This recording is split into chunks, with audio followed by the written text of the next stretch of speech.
Hi, I'm Joel Miller, insurance agent and mortgage banker with Wall Street Capital Advisors. So how does flood insurance work? Many people ask that question. Well, flood insurance, I would say, is very similar to what's considered an umbrella policy. Now, what do I mean by that? Well, let's say, for an example, you have car insurance and the limits of liability is $300,000 for an example.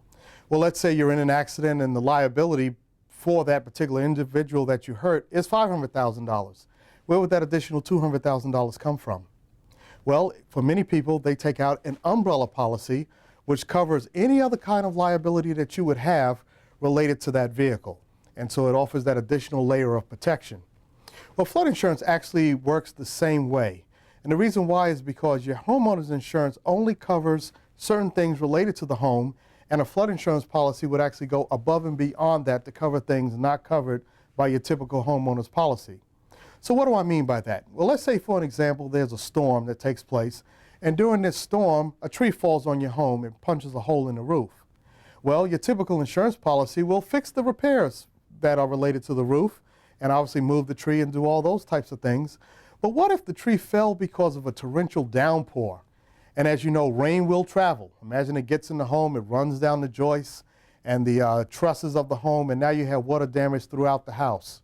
What do you do in a case like that when your insurance company says, well, we're not going to cover that? Well, that could really become an issue. But flood insurance is the insurance that goes above and beyond. It covers that additional area of liability in order to offer you more protection on the home. But there's a few things to keep in mind. They are, for an example, that the contents must be covered and purchased separately. What that simply means is that if you have furniture or other things in the home that may not be covered by the policy, they're not actually affixed to the home, you might want to have a separate policy under your flood insurance umbrella in order to cover that. The other thing to keep in mind is that these are not value policies or guarantee replacement policies. Now, what do I mean by that?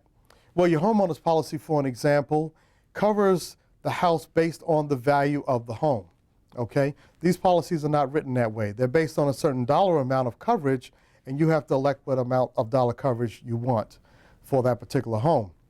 And as regards guaranteed replacement, as if the case if your house burned to the ground, you know that the insurance company might have full replacement value and they'll replace that house completely. In this particular case, that is not the case.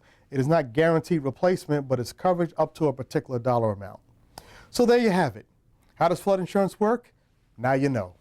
I'm Joel Miller, insurance agent and mortgage banker with Wall Street Capital Advisors.